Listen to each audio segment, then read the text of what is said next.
Jocelyne Ottawa went to an appointment at a Joliette clinic last week and says she left feeling humiliated. It was bullying, she says, and it began with two nurses. She says one told her they would call her Joyce instead of her actual name, Jocelyne, and they asked her to sing a song in Atikamekw. The name, she thinks, was a reference to Joyce Echaquan, the Atikamekw woman who recorded healthcare workers hurling racist insults at her at a nearby hospital last fall, shortly before she died. Je me disais, pourquoi elle me dit ça? C'est-tu pour se moquer encore de Joyce? Elle a tant souffert, puis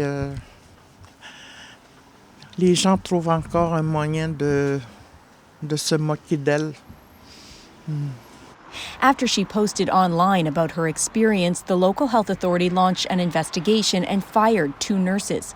Following Echaquan's death last fall, the health authority hired a cultural security liaison officer and mandatory cultural sensitivity training was put in place for staff.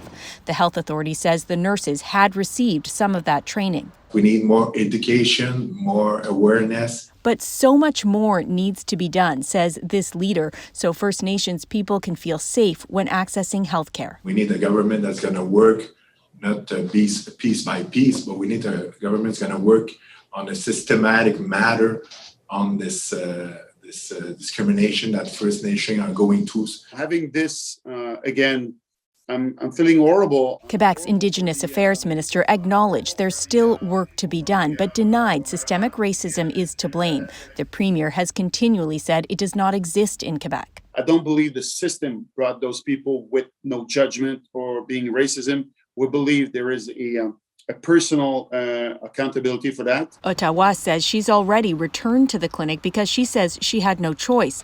She needed care. Alison Northcott, CBC News, Montreal.